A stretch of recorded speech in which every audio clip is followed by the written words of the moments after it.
Voilà, bonjour, bonsoir, fidèles de Yokabaz Télévision. Ça a toujours été un réel plaisir pour moi de vous savoir si nombreux devant vos postes téléviseurs pour un nouveau numéro de cette émission de Tolobila Congo. Au micro, c'est Davina Kabala, la patrona. Merci parce que vous vous abonnez, merci parce que vous commentez. Ici, c'est l'actualité, ici, c'est l'information. Notre devoir, c'est vous informer, voilà. Vous informer, c'est notre devoir, voilà. C'est pourquoi nous sommes là. Alors, mesdames et messieurs, sans pour autant tarder, aujourd'hui, je ne suis pas seule sur ce plateau. Nazana mwana mboka, Benjamin mwana suka, autre eba kobetani masulu, mingi na matali. Actualité ya mboka na biso, actualité ya mboka na biso est dominée par nini.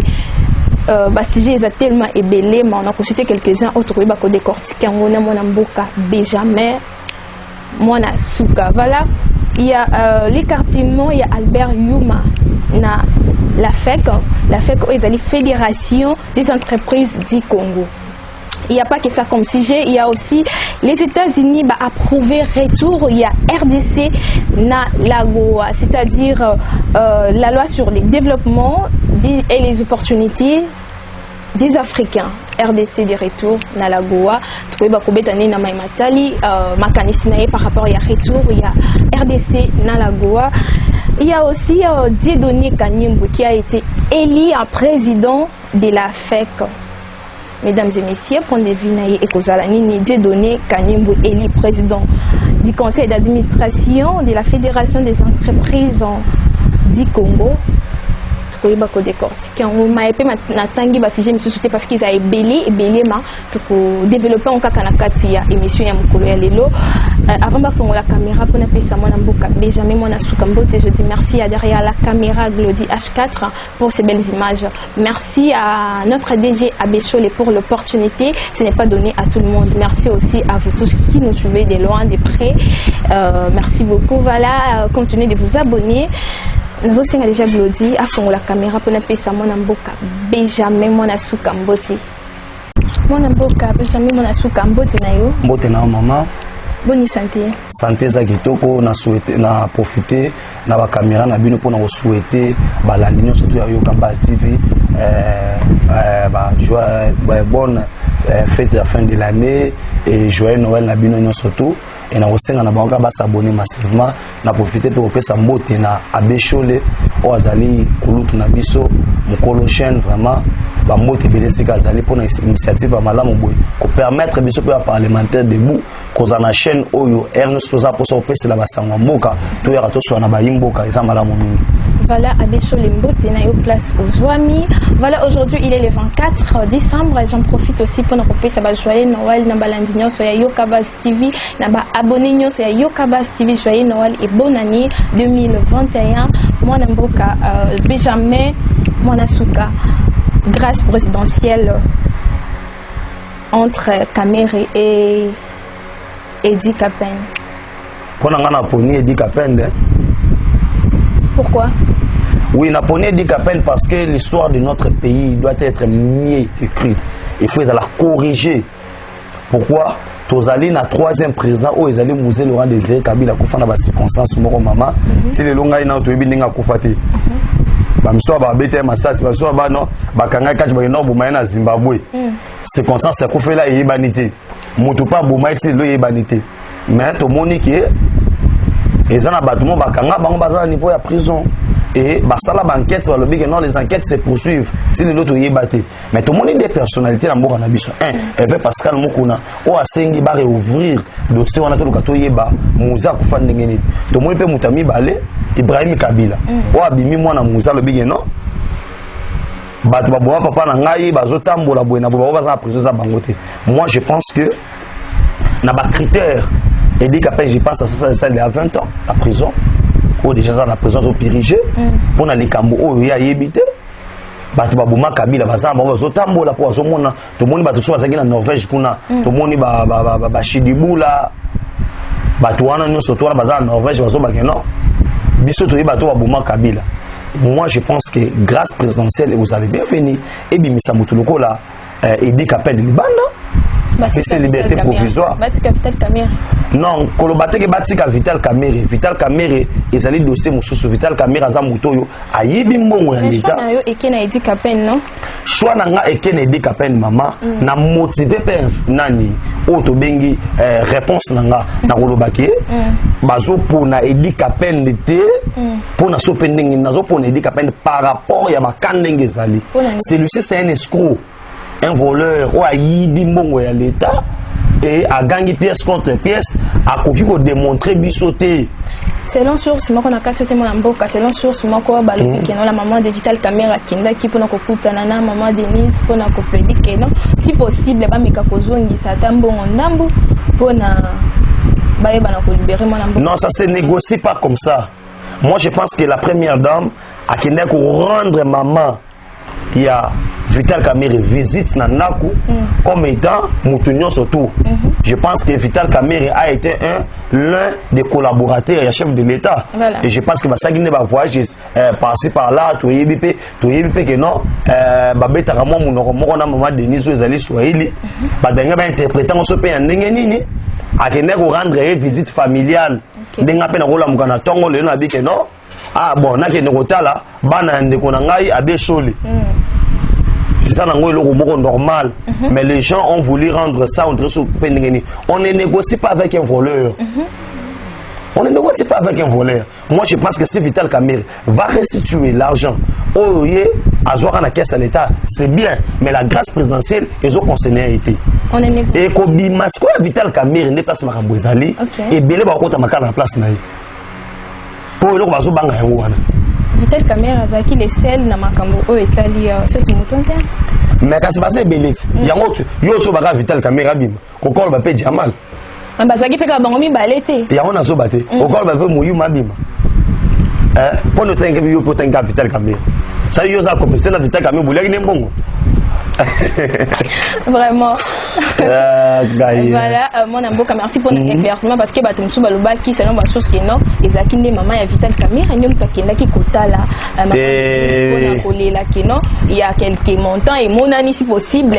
Merci pour l'éclaircissement. Voilà. Alors il y a aussi une autre actualité, Raymond Tibanda, élu président des bureaux de crise de l'FCC. Je pense que Kabila a commis na souka, parce que Aza élité, Aza nommé, et pas Joseph Kabila, qui a Manan FCC, parce que tous les cartouches ont mis à Bimisagi à Kokité. Parce que au tête, ce qu'il y a cash, bâché, 520 gigas. Jama Kabunda Kabou. So moni maman équipe, bon mi ko changer l'adversaire. Bon mo changer joueur, ça veut dire ba baza bazo kokate. Kabila titala, au moins ça qui bino que non politique comme elengi. Bato baza banda ko non. Assemblée nationale. Non, ils cherchent les voies et moyens. Il y a reconquérir l'Assemblée nationale et ça déjà en retard. On avait sous-estimé Jean-Marc Aboun, Babi Gazé étudiant. Étudiant, il y a un professeur. Némi, on a besoin de professeur. Mais étudiant, j'ai un c'est ça la politique. C'est Balandia, il y a une base divine, c'est non. Neto Bagi, tu as un panzateke. Awa. Étudiant, il y a un professeur. C'est un professeur, il y a une stratégie. Oyebi, qui ira bien, ira les derniers. Tant que Balongo, les Jean-Marc Aboun, à niveau ensemble, c'est caca. Mais moi, je me rappelle que Mabounda, qui est notre chef de l'État, ce que vous avez à faire, faites-le. Mais sachez bien que les conséquences seront néfastes. Les lots sont trop bons. Pour bande connaît bazawana bateli non Nemi alongwa. Nemi n'est pas le problème. Le problème est que l'FCC est composé de qui? Baza composé à bateau baza ba commettre ba crime contre l'humanité, crime de guerre. na ba crimes économiques ba matabakita bo changer bo chata so yote angelu bo tchai wana tête ya FCC et ko marcher parce que et le quoi déjà faire ça ne disparaître bato bakamba ki FCC bato on sait FCC ce sont les mêmes personnes oyo ba kenda na Mobutu tina Maroc ba sundula ekuna bango wana ne ba yaki sko na Kabila et ba stratégie na ba to yeba ki yango omoni le lorsque FCC ba mal à l'aise yango na ba mo changer Kabila a changé na ba to ndinga lingi mais na yebiso ke non ba rosolo ko mokote si la bataille o ba solo ka ba bunda eza o to benga Assemblée nationale mais moi je pense qu'ils sont déjà perdus parce que chaque jour to rosolo mama o ya ye ba monsieur to mo boya bango ne ba nemia so eto so été mais Kika ya Ben Karoubi pas déclaré lui il y a un complot pour na ba livrer Joseph Kabila na CPI. Bon moi ce qu'on soit livrer Joseph Kabila na CPI na on CPI là dé. On besoin ba nouvelle ou sous ba basé là. Donc ça complot. Par exemple personne on la son na par exemple mission na la ndoto. Hein? Na l'autre par exemple Joseph Kabila Kofi na ndoto. Na linga ndoto ni katana te. Pour essayer on nga na ndoto na on obeta ba shit. Essayer na ba do CPI là kaka. Eza ba biloko o ba kongole ba so zela. Net arrestation mais Joseph Kabila o to benga gaming bo benga Joseph Kabila mais les souverains il politique kana mbeka sembere ceux qui lelo ba juillet à quel pays yo komona des peuples congolais ko bima na balabala azo sauter pour nous komona combien ba balingaka été pourquoi les gens n'aiment pas Kabila parce que Kabila a détruit ce pays pendant 18 ans ma sœur tu dois comprendre que pendant 18 ans il y a eu 20 millions de morts. Qui est responsable de ce Joseph Kabila? Kinkaya Ben Karoubi doit d'abord dire aux gens que à cause de Combo de son vrai nom Chikaya Wakalubi. Il n'est pas Kinkaya Ben Karoubi. Ayebi non pas ça Combo wana. Ça veut dire pour nous relaxer ça OK, ces gens-là ça va des listes. Mais azo Combo wana wapi? Yaza na yaza kasayen, adembela odembela, pour ça peut mener Kabila. Abi montrer que non aza mutu ya Rubakura Banzera. Mais en réalité azaka sayen on se comprend pour le relaxer que non asa la bota sur Kabila na garder loyauté fidélité bazoka yango et pas ya muto za criminalité parce que taba okanga yo tu seras le seul responsable devant la justice et je pense que si la justice si aujourd'hui alors bah que non il y a un complot il n'y a pas un complot il y a des démarches il y a des démarches pour transférer Kabila à la CPI parce que Kabila c'est un criminel qui doit être arrêté parce que les crimes contre l'humanité, les crimes de guerre, les crimes économiques doivent être jugés. Il faut pas s'amener ça y est, pour battre. Oh, bah, on va comprendre que non, on va quelque chose qu'on a besoin de voilà, il faut pas s'amener ça y est, pour comprendre que non. Mboka est commis la justice ya solo voilà fidèle de Yokabas je me rappelle que moi na Mboka Benjamin mona suka otozo décortiquer na ye matali kaka actualité ya Mboka na biso tokota na matali élection ya fake utaki koleka olandaki yango oui na landaki yango les fameux tout puissants l'arrogant monsieur Albert Yuma enfin accueilli enfin accueilli point de vue point de vue Nangaï Nazali vraiment très content pourquoi parce que j'ai amené cette campagne Kolobake Albert Yuma président ya FEC Albert Yuma na administration ya banque centrale Albert Yuma numéro 1 à Jekamine kaka yekak et puis non seulement ça Albert Yuma avait une mission na FEC et ça qui ko détruire auto bengi développement ya entrepreneurs congolais. Est-ce qu'ils à côté IDPST non côté IDPST aujourd'hui nous avons bisayo à l'époque nous avons les papas Lusakvana tous qui na papa Dokolo tous qui na ba Kansebu tous qui na ba alimentation GB groupe Bemba les millionnaires congolais basés sur les chefs de l'État on doit faire des millionnaires congolais et pour faire les millionnaires congolais fait quoi la fédération des entreprises du Congo mais quel est le système à établir on avait établi un système il y a qu'à détruire les Congolais ça veut dire quoi Congolais sont manatongo Adio sombelo on a Dubaï na $10 par exemple. Alors il y a peut na moins $12, azo même moi $2 na ye. Mo okuta ke Libanais pas que sombara eloko wana machango $10. Ozo mituna eza bongo pona nini. Or c'est la fête qui nous t'a organiser ba manœuvre wana nyo surtout. Na ba to bengi ya ba douane enfin que les étrangers ne foutent pas à la douane, il ne paye absolument rien. Il y a un moment où il poto ba déclarer. Benjamin Mwana Souka, yebisa Bechole, yebisa Boye, Bolo Bapona Mambo douane, tout le Mambo douane ndengenini. C'est lui qui était le cerveau moteur au Gaza Bilorana Albert Yuma. Non seulement ça, Kabila qui katanga awa. Pour te reconvaincre ba minier. Pour passer la clique. Ba la pla balkanisation. Ba pesa ba moyen ba appuyer. Nana za tête on Albert Yuma. Les autres sont de la Mambo carré minier. Vous comprenez? Permis d'exploitation autobéni forestière au banzete banini babou qui organise tout ça na zakata mafia wana surtout Albert Yuma parti à FEC. Ça veut dire quoi yanaye. Donc tout le baquet tous ces années au Albert Yuma a sali à la tête de la FEC, rien de bon. Oui, rien de bon, ça n'a pas boosté l'économie démocratique du Congo et soumis biso ne logo mon côté. Il n'y a pas de patron congolais. Aujourd'hui entreprise na Congo ça au Messassad Messe Boye Messe Boye, oh Abedachou, oh Buenabo. Il n'y a plus de nom congolais. Parce que les lots, Abedachou, il fait pour l'intérêt des pays au Liban. Les lots qui mettent ça dans sala, ça pour le pays d'Abango, Arabie Saoudite. Mais les lots qui Benjamin Mwana Souka a sali entreprise, c'est pour d'abord bien faire, il y a peuple congolais. C'est pourquoi Albert Yuma était là pour détruire. Parce que c'est une stratégie d'Abango. Oui, mais Kazalaki encore réli à la tête de la FEC. Et Azaki réli na nenga Mariouya. Parce que voir, moi je pense que l'élection est en bala, ou une élection à Malunga. Avec 14 personnes. Mais maman, naïbiso qui quand on va essayer de boyer boyete. En français qui part à la chasse perd sa place. So yo yete basani. Next le longa za boyer ou invité qui ngana yena ngate. On ça face à la caméra yo moko. Est-ce que analyse politique ko ko pour Benjamin yete? Non. Faut tout la politique voilà. Politique à chaise vide maman c'est ce qu'il faut rater.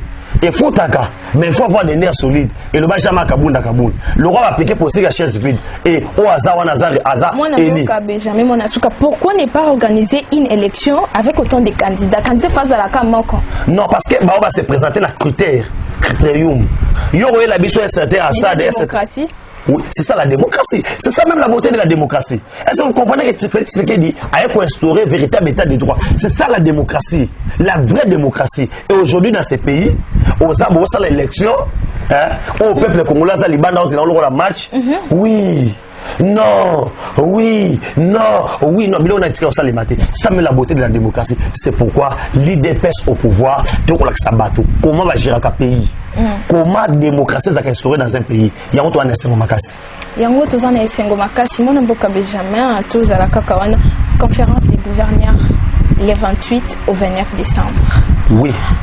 Au 28-29 décembre, le gouverneur Bakuya.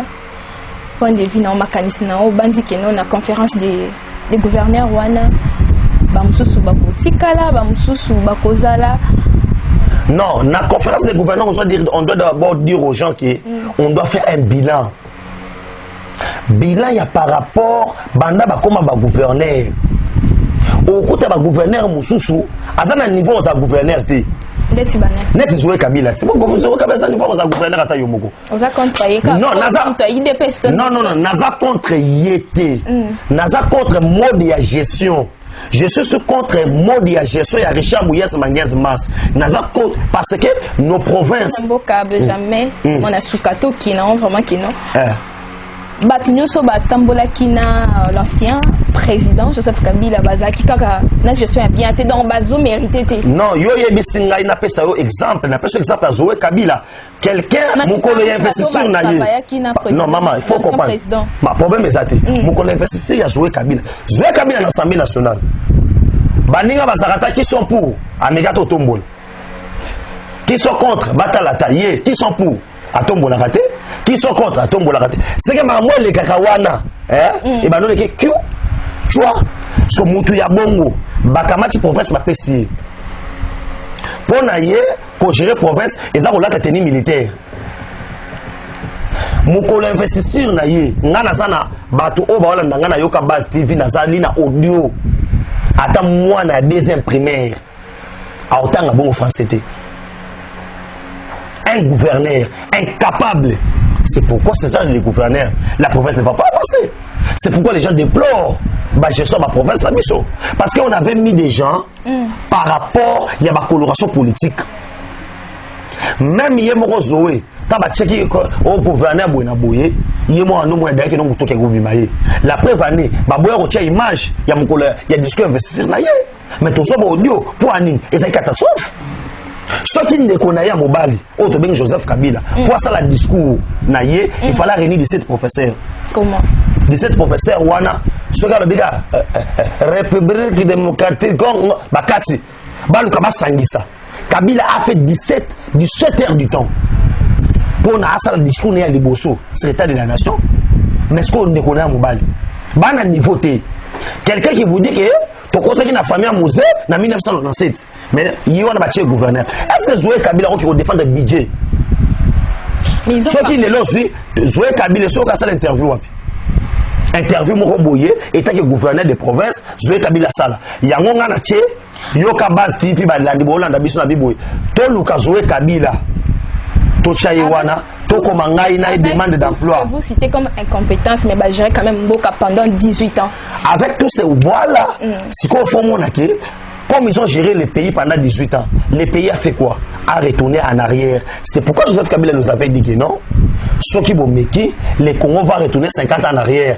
parce que 18 ans sont en arrière exact oui mais maman tant lo ba ah Congo 45 pays avant dernier dans le monde mais scandale géologique scandale géographique scandale de nyonso Katanga babenya au paradis terrestre wana ngati américain parce qu'il y a tout province Oyo Zoazo Kamba jugement d'or où ils ont assez à Maya Tanganyika na sala Tanganyika ils estiment 950 milliards de dollars mais tala niveau province ezali province wana avantage za Zoé ko inaugurer bateau qu'on somba boyer pour élargir plus à Tanganyika qu'on ça la sorte que ba rebelle Zambie ba kota na Congo rôle na yango wana et c'est avec ce genre de gouverneurs où c'est que non les 28 les 29 azon raté faut que na Kinshasa parce que on doit auditer la province Oser Richard Mouyes Manguez Mas un gouverneur impoli mal éduqué ce n'est pas politique parce que c'est dans la terre mais c'est dans le lobby déjà pour c'est bimaki déjà bon comprendre que non c'est ça des histoires bateau ya bongo des besoins qui développement boké koya moi je vous dis que on doit faire une réforme et puis bah ça l'évaluation si pas invité il y a toujours on 11 provinces n'ingé salaki parce que fait 6 provinces et je des développement en bokate mais Gilles Alinguet a défendre les gouverneurs a défendre les gouverneurs n'est ce qu'on défendre alors oui qu'il n'y a rien entre le gouverneur et le vice-gouverneur. Ah, il n'y a rien entre les gouverneurs et les vice-gouverneurs. Mais il y aura une conférence. Par rapport à tout ce qui a été dit dans les médias. Il y a un azobaboui. Il y aura un bisayo. Au début, la politique, il faut que ça batte. Il faut doser. Mais biso ce qu'on a ndenge zakaboui, to zakapolé les polé. C'est quoi il y a doser. Il y a un bisayo qui te ngaza makabuna, te ngazo bandi ongana yibi. Ongana yibi qui est le 28. Zoa au fanda wana.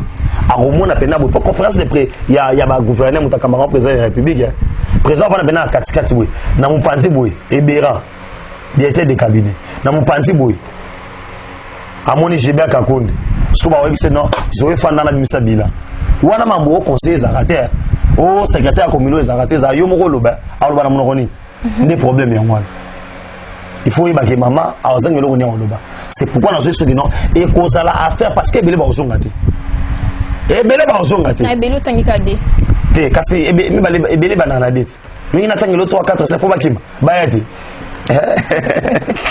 voilà mon Mboka beta mon comme nous parlons de il y a développement en Mboka na biso il y a aussi retour il y a RDC na la Goa ezali la loi sur le développement et les opportunités africaines oui to expliquer bato Goa na linga lelo ko muke eliko lo baké États-Unis a pris son avantage. Ndako tsona Goa wana to ko pays mo to komi na niveau yake o ko somba le bloc aux États-Unis to biloko ko aux États-Unis futa taxe te. Oyo bika moite. Nyonso wana grâce à l'âge de l'Éternel Félix Antoine Tshisekedi Tshilombo Fachi Beton Aigle le président de la République. Ça n'est jamais vu après autant d'années. Parce que va comprendre que non 2010. Yoka va comprendre que Otto Bengi un président responsable, un 100% congolais, il est à la tête de la République démocratique du Congo. Et qui a fait l'annonce?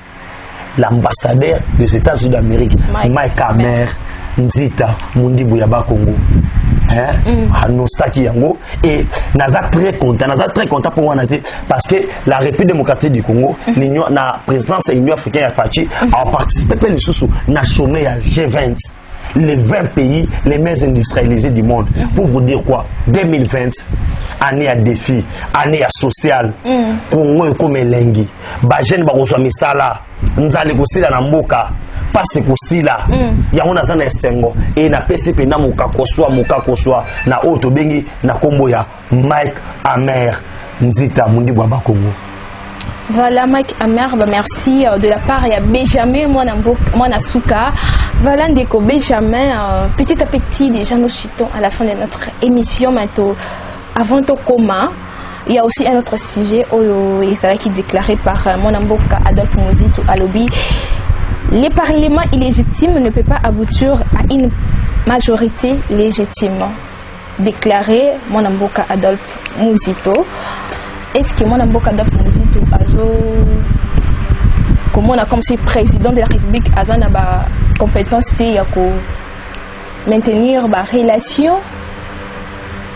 Moi je pense qu'Adolphe Muzito, bon, bilo aussi peut s'appeler Manzala, obi Nzala est comme ça batu bilobe là.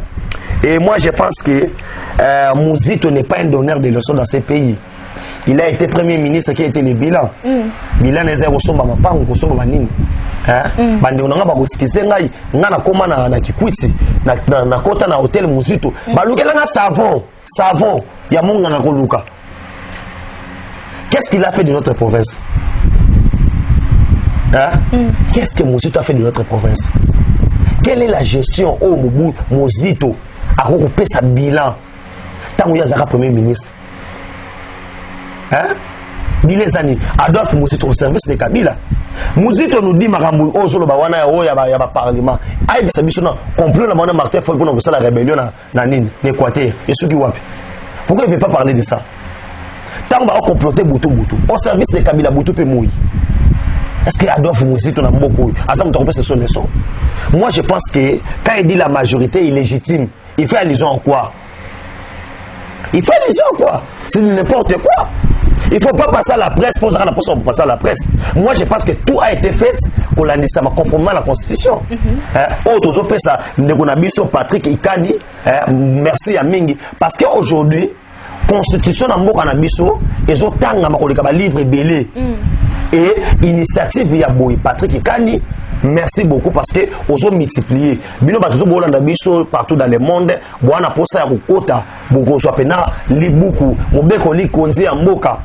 Parce qu'aujourd'hui, on doit comprendre que non grâce à la constitution, na moment on teka makala. Article Benjamin, article 69 et lobi nino, article 70 et lobi nino. Ce que le représentant Sali, conformément à quel article? Grâce à ba effort. Ozomona ke tozongi simbo na makambo ndenge ezalaka na États-Unis soki yebi makambo lobi constitution te oza musala te musala to osala ba otuna yo quelque chose c'est la constitution. Mais je remercie encore notre frère Patrick Ikani grâce na ye bazo multiplier la constitution oza nango besoin okota en contact na Bechole ozwa yango. Mais merci mingi na Patrick Ikani parce que grâce na yende toujours appelé na format constitution moko bien fait to se penango makasi. Mais pour na raison c'est que non Muzito a fungolela la constitution ala ke sanga le président a violé quoi et puis makambo ya ba député na ça concerne le président quoi. Il y a lobby le président Félix il est incapable de nouer des relations durables avec d'abord quand il traite un chef de l'État d'incapable ça veut dire qu'ils débordé. Au Luka qui est non comme le roi court dans la mission non conventionnelle awa on se comprend tant que yo sanga qui est non aux yeux sanga qui est non président de pays c'est incapable c'est l'outrage à l'autorité bako kangaye quand on va l'arrêter pour l'obani et ça normal té ai bisa non gestion na yesagini vous l'IDPS bolinga ti baloba un peu batu ba meka ko s'exprimer. Non. L'IDPS. Non. L'IDPS prône l'état des droits. C'est pourquoi la vraie démocratie, c'est nous. Parce que notre parti, comme on a une ligne pour la démocratie et le progrès social. Cela veut dire, tout le monde est libre. Il y a exprimer mon opinion. Mais opinion, oui. Mais pas traiter des présidents de la République assez incapables. Assez incapable par rapport à quoi? Qu'est-ce que nous, Muzito, a fait dans ces pays? Mouzito a tué ce pays. Basali massacre Emana Balendo. Mouzito était premier ministre. Il savait ça. Tous les accords que Kabila a signés, les Rwandais n'ont pas posté. Mouzito a bombé IGF pour contrôler les Alatés. Quel est le bilan de Mouzito dans Mboka Oyo? Non, ça va battre quand même. Bisous dans le soubi Koloba Moussoute, tu as ça analyse normale. Malo ça va battre. Mouzito a ça drôle dans mon côté. Alors ça les sauter. Mais ngana ebike IGF Kalami était audité. Tout le cas ba gestion na yepé. Quand on sera premier ministre. Mouzito n'a pas lou mission mon Kabila pesa a détruit Palou. A panza Palou, Palou kufa. Qu'est-ce que Mouzito a fait du Palou? Récompense ni appelle ça ta Palou. Et là, ni Mouzito a salata. Maman, tika maman Mouzito entend aux obana et je peux s'en kanda. Je peux s'en benakanda. Non, c'est pas maman Mouzito a salata. Je peux s'en kanda même si Moutaro peut s'exprimer, c'est parce qu'il a l'idée. Vous êtes tellement au télémaqueno, ça comme ta FC. Non. Vous êtes tellement. Les buts d'un parti politique, c'est de conquérir le pouvoir et les garder le plus longtemps possible. Ne me dites pas que Moutoumoro Boazo Bimasa est la chef de l'État.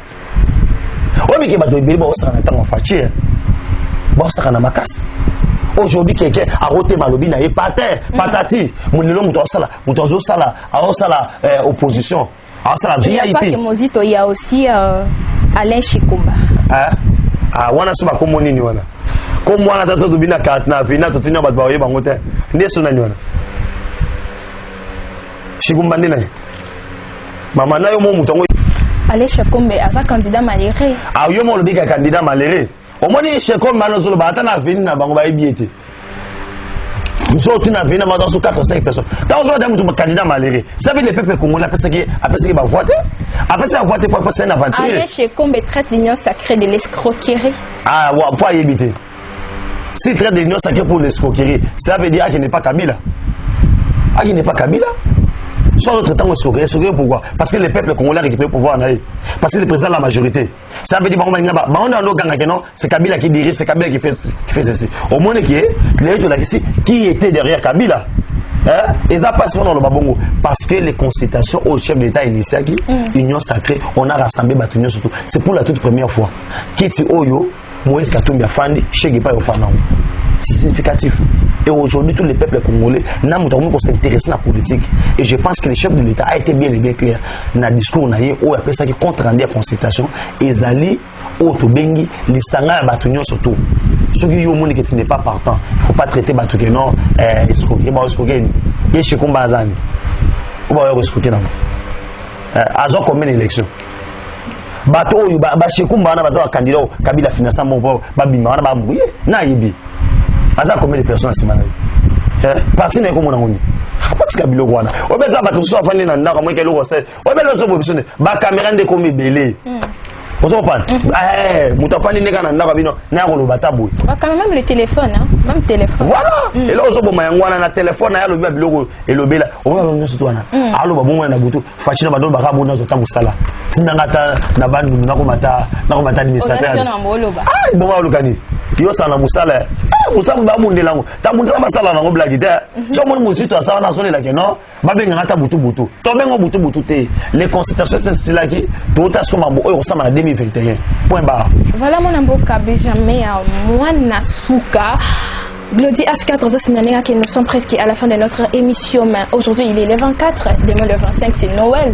Banamboka Baleli, il pensait peut-être qu'il va enlever ma mesure au couvre-feu pour fêter.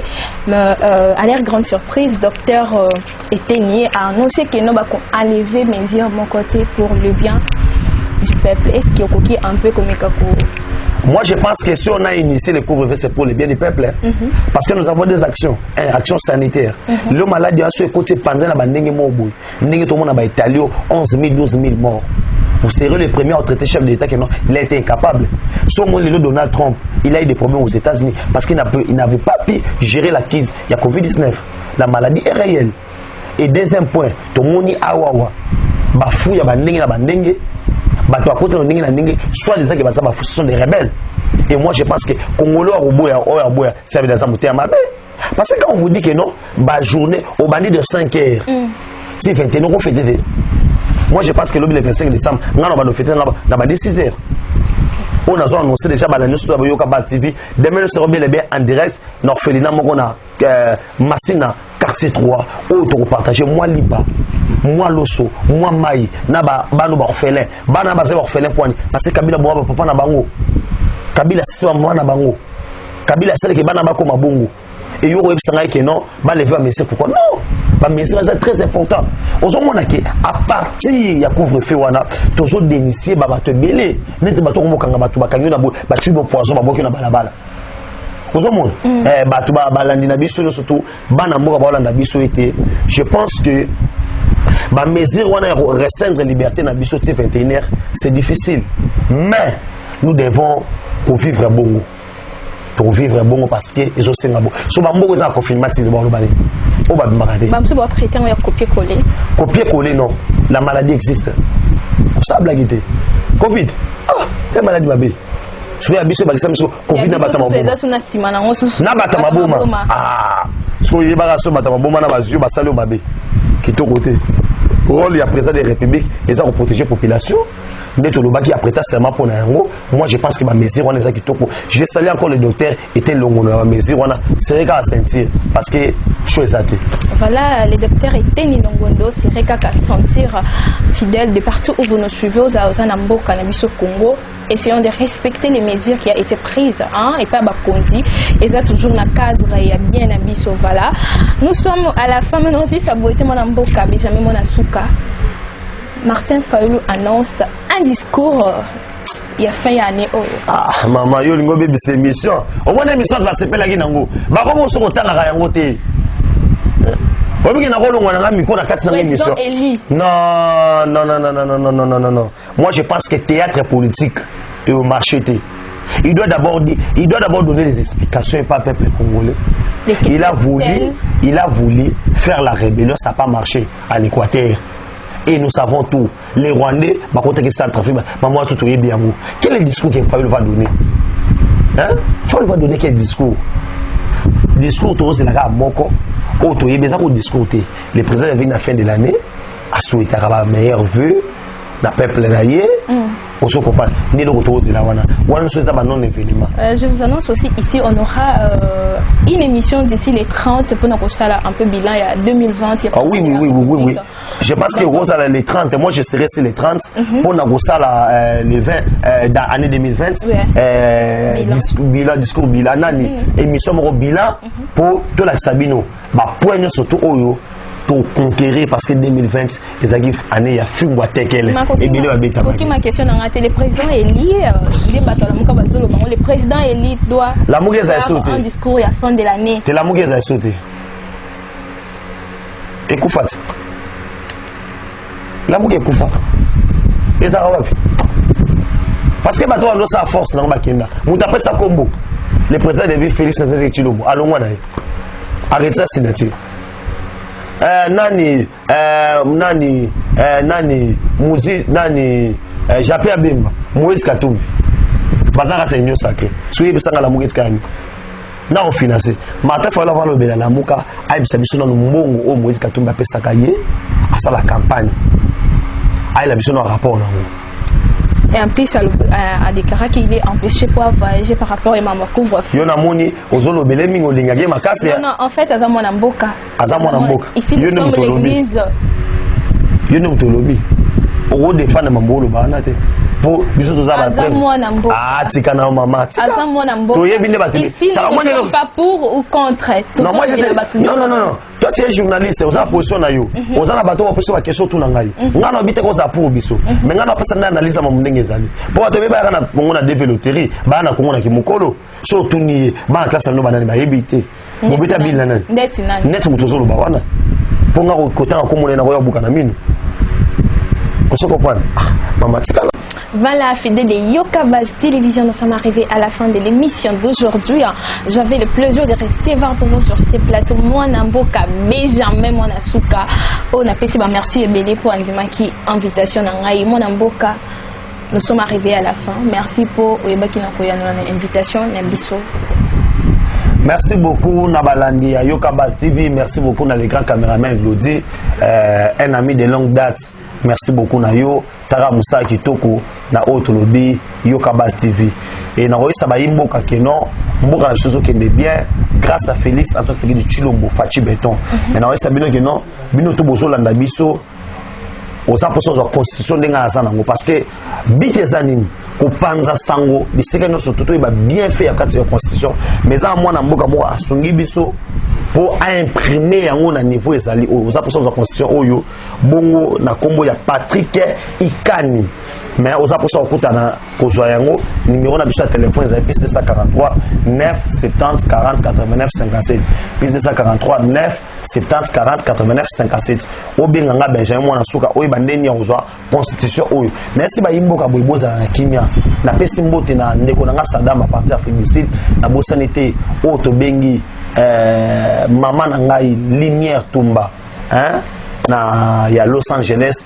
bon séjour na Kinshasa na bosanité maman Chantal maman Brigitte maman Charlotte Nenga mère boss na bosanité bino nyo surtout bon joyeux Noël na bino bonne fête de fin de l'année talara bino soit beaucoup melara na Benjamin Mwana Soka actualité. Voilà, merci beaucoup à mon amboka Benjamin, fidèle de Yokabas TV. Nous sommes arrivés à la fin, mais on ne peut pas se séparer comme ça. Je dis merci à derrière la caméra Glody H4 pour ces belles images. Merci à mon DG Abé Cholé pour l'opportunité. Merci à toutes ces personnes qui se sont déjà abonnées sur Yokabas TV. Continuez de vous abonner, continuez de partager, continuez de liker, commenter, suggérez-nous. Nous sommes là pour ça. Écrivez-nous au numéro qui est affiché au bas de vos écrans pour plus de suggestions. Nous sommes là que pour ça.